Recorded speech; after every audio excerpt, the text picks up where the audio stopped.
सपने बड़े कैसे देखे जाते हैं ये हमें अब्दुल कलाम ने सिखाया।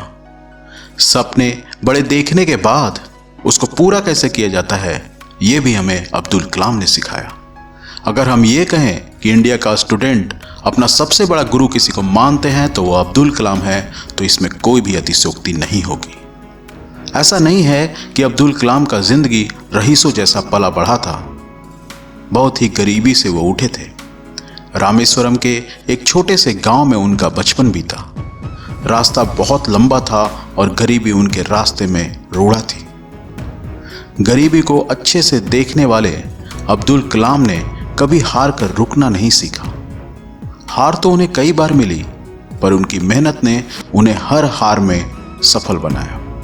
जिद थी कुछ बड़ा करने की, जिद था समर्पण का, जिद था देश के लिए कुछ करने का। छोटे कद का ये व्यक्ति लगातार मेहनत करने से कभी नहीं घबराता था। ऐसा नहीं था कि अब्दुल कलाम को हार नहीं मिली। एयरफोर्स के एग्जाम में उनका 9वां रैंक आया। मात्र 8 लोगों के सिलेक्शन के कारण एयरफोर्स से बाहर हो गया।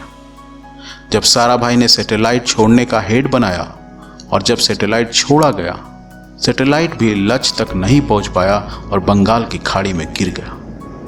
इंटरव्यू देने के लिए हिम्मत नहीं हुई कि लोगों के बीच में उनसे कैसे बात कर पाएंगे। हार इंसान को मजबूत बनाती है। हारने के बाद भी अब्दुल कलाम नहीं रुके, समर्पित थे अपने काम में।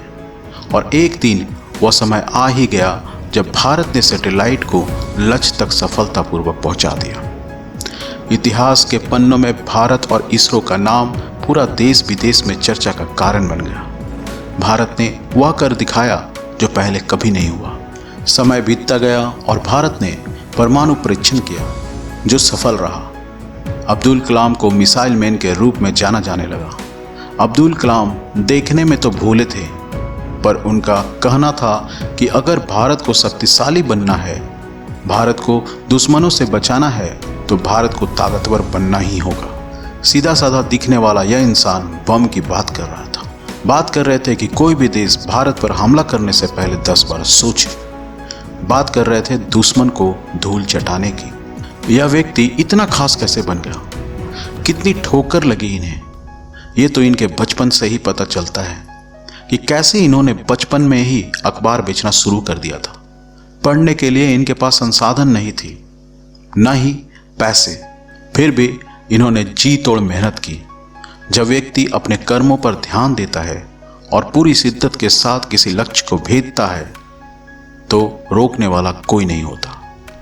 भारत के इतिहास में ऐसा पहली बार हुआ कि एक वैज्ञानिक को भारत का राष्ट्रपति बना दिया गया। न उनके पीछे कोई पॉलिटिकल सपोर्ट था, न उनके पीछे कोई बड़े हस्ती का हाथ था। उन्हें यह पद इसलिए दे दिया गया क्योंकि उनसे ज़्यादा समझदार व्यक्ति, उनसे ज़्यादा देश के प्रति प्रेम करने वाला व्यक्ति, उनके जैसा लगनशील व्यक्ति शायद और कोई नहीं था। प्रतिभा से किसी चीज़ को कैसे प्राप्त किया जाता है ये हमें अब्दुल कलाम से सीखना चाहिए। वो पद जो देश का सबसे गौरवान्वित पद होता है, वो पद जिसे पाने की इच्छा हर किसी को होती है, लेकिन उन्हें इतना सम्मानजनक पद उनके प्रतिभा के कारण मिल गया। अब्दुल कलाम का सोच देखिए कि उस पद पर जाने के बाद भी कभी उन्होंने अहंकार को अपने ऊपर हावी होने नहीं दिया। एक सूटकेस के साथ वो राष्ट्रपति भवन पहुंचे और उसी सूटकेस के साथ वो बाहर भी निकले। एक ऐसा इंसान जिससे खुद लालच ने किनारा कर लिया, ऐसा इंसान जिससे आलस घबराती थी, ऐसा सादगी वाला इंसान जिससे कीमती वस्त्र भी किनारा कर जाते थे। उनका कहना था ज्ञान दिमाग में होता है, वस्त्र में नहीं। आज हम उस व्यक्ति की बात कर रहे हैं जिसने भारत को महाशक्ति बना दिया।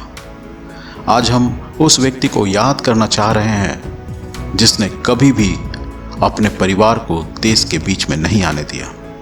वो व्यक्ति जिसे शिक्षक बनना पसंद था, स्टूडेंट के बीच में रूबरू होना अच्छा लगता था।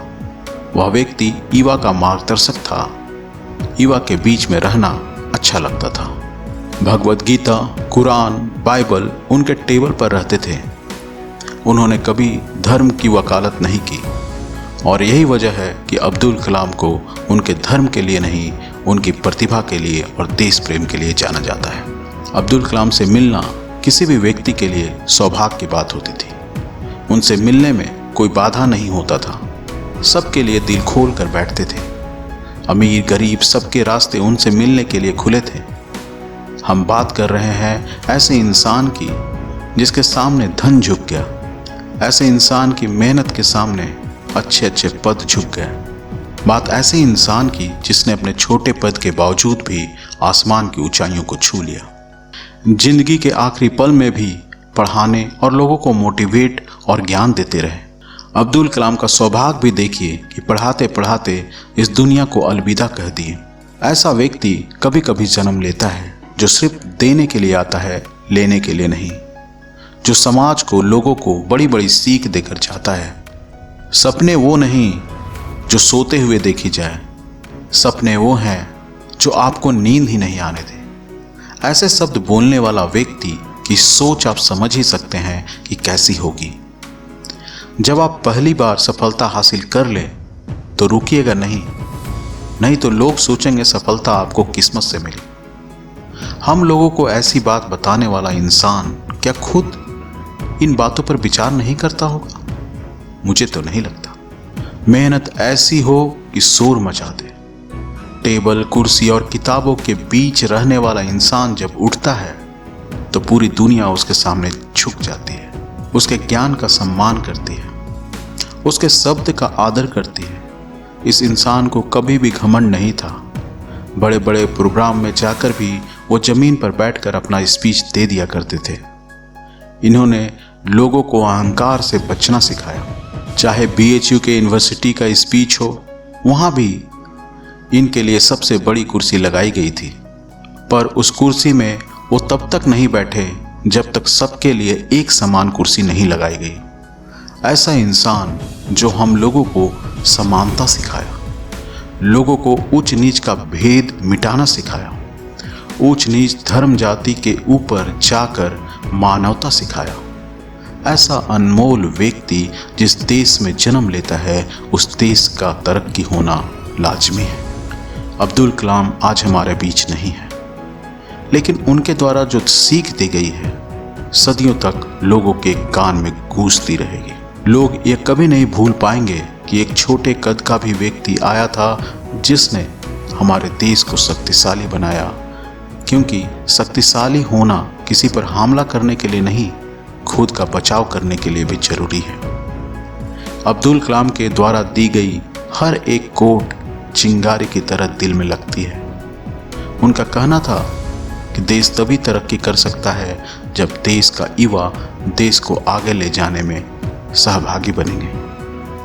हमारे देश के युवा को बुरी आदतों से बचाना होगा।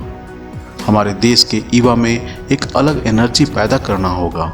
युवा ही देश को आगे ले जा सकते हैं। जब उनकी मौत हुई तो उन पर फूल बरसाने वाला हिंदू भी था, मुसलमान भी थे, हर धर्म जाति ऊंच नीच सब लोग थे, बुजुर्ग और छोटे बच्चे भी थे। ऐसी विदाई होती है एक महान पुरुष की। जिस रास्ते से उनकी अर्थी निकाली गई, स्टूडेंट की लाइन लग गई। अगर हम ऐसे इंसान से नहीं सीख पाएंगे तो जिंदगी में किसी से समझ नहीं सकते। प्रकृति ऐसे इंसान को दुनिया में लाने में देर करती है। ऐसे लोगों की सोच और बातें कभी मरा नहीं करते और आने वाली पीढ़ियों के लिए मार्गदर्शक का काम करती है।